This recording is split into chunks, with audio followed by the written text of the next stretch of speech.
यहूदी से मुस्लिम यह कहानी है साराह की। न्यूयॉर्क शहर में पली बढ़ी एक युवा सफल यहूदी महिला की। साराह अपने परिवार की परंपराओं का बहुत सम्मान करती थी और यहूदी धर्म की शिक्षाओं का पालन करती थी। उसकी ज़राह अपने परिवार की परंपराओं का बहुत सम्मान करती थी। यह कहानी है साराह की। न्यूयॉर्क शहर में पली बढ़ी एक युवा सफल यहूदी महिला की। साराह अपने परिवार की परंपराओं का बहुत सम्मान करती थी और यहूदी धर्म की शिक्षाओं का पालन करती थी।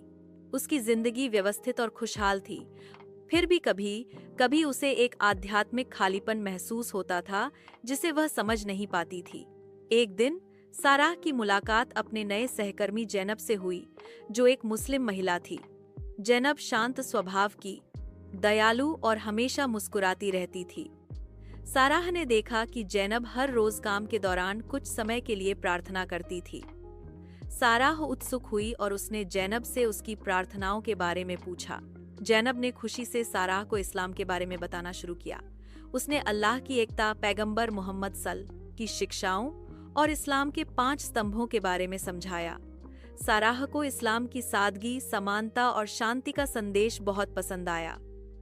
उसे यह जानकर आश्चर्य हुआ कि इस्लाम और यहूदी धर्म में कई समानताएं थीं, जैसे कि एक ईश्वर पर विश्वास और नैतिक सिद्धांतों का पालन।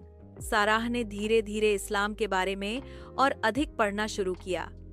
उसने कुरान का अंग्रेजी अनुवाद पढ़ा और इस्लामी विद्वानों के व्याख्यान सुने। जितना वह सीखती गई, उतना ही उसे अपने सवालों के जवाब मिलते गए। उसे महसूस हुआ कि इस्लाम में उसे वह आध्यात्मिक जुड़ाव मिल रहा था जिसकी उसे हमेशा तलाश थी। कुछ महीनों के गहन अध्ययन और चिंतन के बाद साराह ने एक बड़ा फैसला लिया।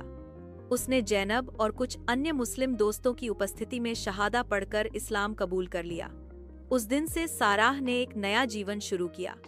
उसने अपने यहूदी परिवार को अपने फैसले के बारे में बताया, जो शुरू में हैरान और दुखी थे, लेकिन धीरे धीरे उन्होंने साराह के फैसले का सम्मान करना सीखा। साराह अब भी अपने यहूदी विरासत को महत्व देती है, लेकिन उसे इस्लाम में सच्ची शांति और संतोष मिला है। वह अब एक मुस्लिम के रूप में अपना जीवन जी रही है, अल्लाह की इबादत कर रही है और दूसरों के साथ दया और प्रेम का व्यवहार कर रही है। उसकी यह यात्रा उसके लिए एक आत्म खोज और आध्यात्मिक पूर्ति का मार्ग बन गई। यदि आप किसी अन्य धर्म से संबंधित कहानी या किसी और विषय पर कुछ जानना चाहते हैं, तो बेझिझक पूछें।